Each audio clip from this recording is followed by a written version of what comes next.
جب یہ دماغ میں فطور آ جائے نا، جب اتنی آرام ہو جائے، اتنی عیاشیاں ہو جائیں، تو پھر شہنشاہ عالم نے سب کو مروانا ہوتا ہے۔ جنرل عاصم منیر کو بلایا، اس کو کہا کہ کیا پرابلم ہے؟ انہوں نے کہا جی کرپشن ہے۔ ہاں بالکل ہے کرپشن۔ کہاں پہ ہے؟ ان کا جی جناب کے گھر میں ہے، آپ کی بیگم سے شروع ہو رہی ہے۔ میں نے کہا اچھا، اس کو ٹرانسفر کر دو یہاں سے۔ شوکت ترین کے اوپر 20 ارب روپے کا جو فراڈ کا کیس ہے، اس کو فوراً ختم کر دو نیب میں، کیونکہ میں نے اس کو ابھی وزیر خزانہ بنانا ہے۔ جنرل باجوہ کو بلاؤ اور ان کو کہو کہ ساری اپوزیشن کو اٹھا کے جیل میں ڈال دیں۔ اب تو خان صاحب کی پوری فلمی دنیا، بلکہ خیالی دنیا اجڑ گئی ہے۔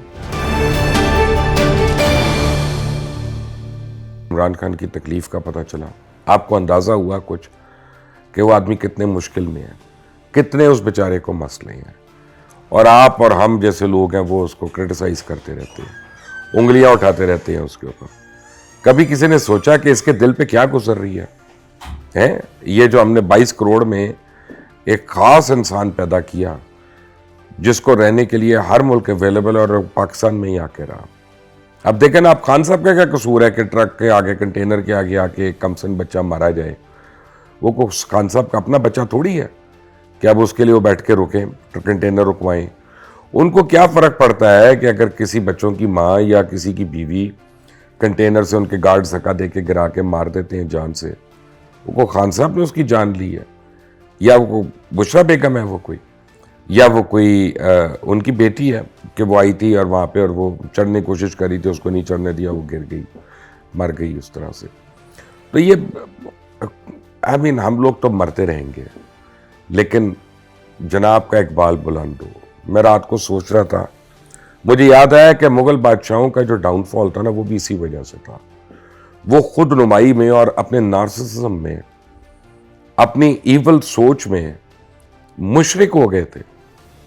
یہ بھی جا کے اپنا سجدے کر رہے ہیں اور جگہوں پہ ماتھے ٹیک رہے ہیں، بھائی جان وہ ان کو منظور ہو، مجھے نہیں پتا، لیکن میرا ایمان تو نہیں مانتا۔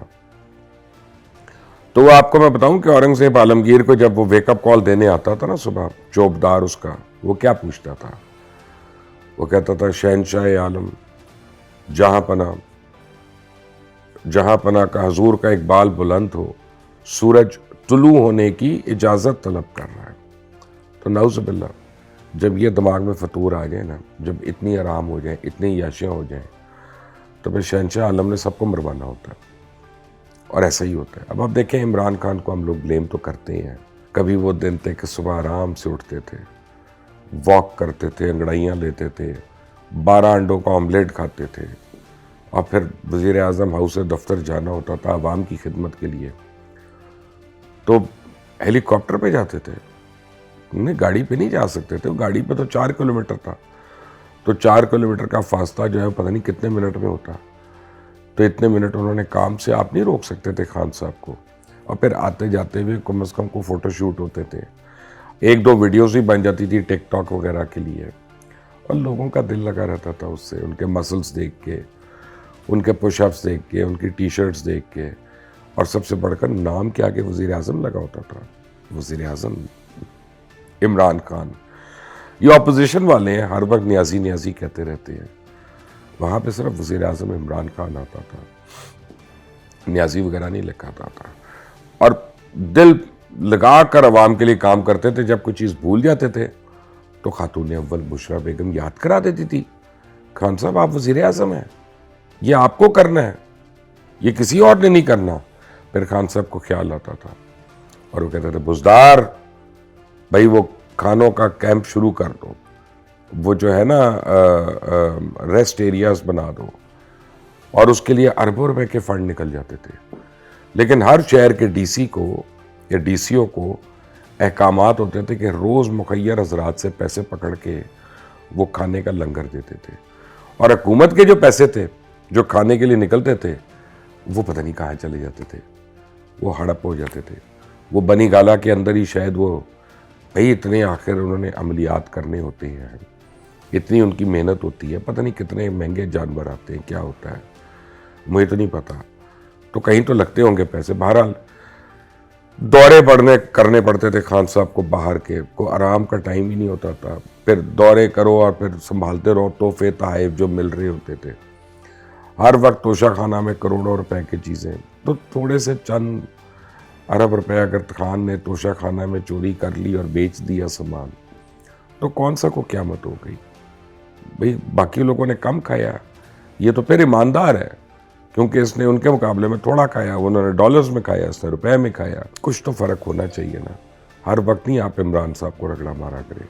اور دیکھیں یہ آج جن کو وہ کہہ رہے ہیں نیوٹرل، یہ ہوتا ہے میر صادق، میر جعفر.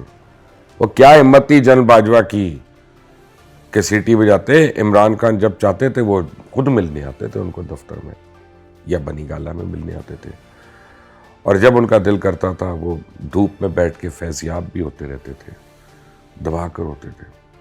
اور اس حدت سے گرمائش بھی آ جاتی تھی ان میں، اور وہ اور طاقت آتی تھی، انرجی آتی تھی. جب دل کرتا تھا بزدار کی تعریف کرتی، جب دل کیا محمود خان کی تعریف کرتی، جب دل کیا کسی اور کی کرتی، جب دل کیا اس کو ہٹا دیا. پوری کی پوری کابینہ جو تھی نا جی، اتنی بڑی کابینہ، کوئی مذاق ہے؟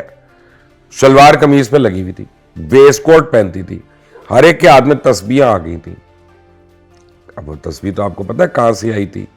خاتون اول ناراض ہوتی تھی اگر کسی کے ہاتھ میں تسبیح نہیں ہوتی تھی. خان صاحب خود بھی بات کرتے ہوئے بھی گھماتے رہتے تھے، ابھی بھی ان کو عادت ہے اس کی. اگر کوئی مر جاتا تھا تو اس کے گھر والوں کو وزیر اعظم ہاؤس بلا لیتے تھے اور وہیں پہ تعزیت کر لیتے تھے. کسی گھر جا کے عوام کا ٹائم ویسٹ کرنا، یہ دکھانا، لوگوں کو دکھاوا دینا، نہیں، یہ اچھا نہیں تھا.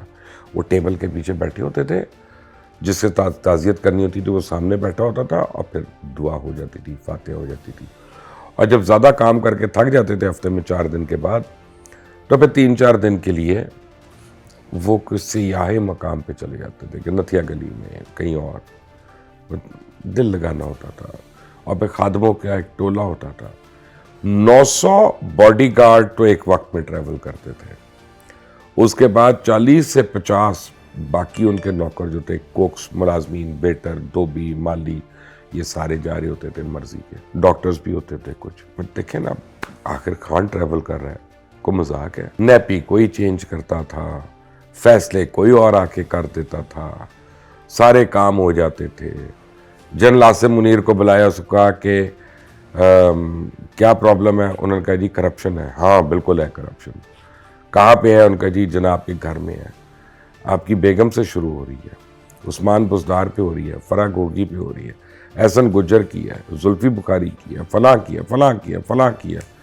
انہوں نے کہا اچھا اس کو ٹرانسفر کر دو یہاں سے، یہ کیسے میرے پیاروں کی اور میرے دلاروں کی برائی کر رہا ہے. فوری طور پہ دوسرے کو لے کے آؤ. دوسرے کو لائے. پہلا کام تمہارا کیا ہے؟ ان فائلوں کو ختم کر دو. شوکت ترین کے اوپر 20 ارب روپے کا جو فراڈ کا کیس ہے اس کو فوراً ختم کر دو نیب میں، کیونکہ میں نے اس کو ابھی وزیر خزانہ بنانا ہے اور وہ ناراض ہے ہمارے سے کہ یہ کیس کیسے بن گیا اس پہ. جہانگیر ترین اب اتنے پیسے نہیں دے رہا جتنے پہلے دیتا تھا. مجھے اس کی نیت پہ شک ہے. تباہ کر دو اس کو. جہانگیر ترین پہ کیس، اس کی بیوی پہ کیس، اس کے بیٹے پہ کیس، بیٹی پہ کیس، بہو پہ کیس. سبق بنا کے چھوڑو ان کو. دوسرے کہا کہ جنرل باجوہ کو بلاؤ اور ان کو کہو کہ ساری اپوزیشن کو اٹھا کے جیل میں ڈال دیں. انہوں نے کہا سر ہم تو نہیں ڈال سکتے، آپ کیس کریں، کو قانون ہو اس کے تحت جائیں گے. میں کہہ رہا ہوں ڈال دیں. انہوں نے کہا اچھا سر پھر آپ لکھ کر دے دیں، آپ کا لکھا ہوا پھر ہم کر دیتے ہیں. تو اس پہ ناراض ہو گئے. وہاں سے ایک پیج سے ہم الگ ہوئے ہیں. یہ یاد رکھیں. کجا کہ پہلے آپ نیپی چینج کرتے تھے، کجا آپ پہلے فیصلوں میں مدد کرتے تھے، ووٹ آف کانفیڈنس لے کے دیتے تھے. سینٹ میں آپ نے چیئرمین بنوا کے دے دیا، آپ نے سب کچھ کروا دیا. مالن جبا کیس ہمیں دبانے دیا. آپ نے بلین ٹری سونامی پہ جو ہم نے پیسے کھائے وہ آپ نے ختم کرنے دیے. دیا بادشاہ ڈیم پہ جو ہم نے پیسے کھائے تھے وہ آپ نے ہمارے اوپر چونا ڈال دیا اور کور کر دیا کہ نہیں کھائے. جو ہم نے نلائکیاں کی ان کے اوپر آپ نے کور کر دیا. جو این سی او سی کے اندر کیانی صاحب نے بیٹھ کر گند کیا تھا اس کو اچھی طرح کور کیا، ان کو منسٹری سے ہٹایا، بیچارے کو جنرل سیکرٹری بنا دیا پارٹی کا. ہم نے تو یہ کیا، ہم نے سبق سکھایا ان کو کرپشن کے لیے. آپ لوگ ہیں کہ کرپٹ لوگوں کو پکڑتے ہی نہیں ہیں. اب تو خان صاحب کی پوری فلمی دنیا بلکہ خیالی دنیا اجڑ گئی ہے. فلم تو بنے گی، کوئی بنے گی ان پہ، خیالوں کی دنیا تو اجڑ گئی ہے. وہ سب کو کاف بیابان ہو گیا. کجا 10 سال انہوں نے رہنا تھا اور پہ حکومت کرنی تھی، شہنشاہیت کرنی تھی، اور کجا کنٹینرز کے اوپر مارے مارے پھرتے ہیں۔ وہ ہم چھوٹے ہوتے تھے نا، محلے کا جو چور ہوتا تھا نا گاؤں میں، تو کیا کرتے تھے، اس کا منہ کالا کر کے اس کو گدھے کے اوپر پھراتے تھے۔ آج کل جو چوری کرنے والا ہے وہ کنٹینر پہ پھر رہا ہوتا ہے، گلی گلی پھر رہا ہے۔ یاد رکھیے گا یہ بات، چور چور ہوتا ہے، چوری چوری کی ہوتی ہے۔ چوری لکھ دی ہوئے، چوری ککھ دی ہوئے، چور چور ہی رہتا ہے۔ اللہ حافظ۔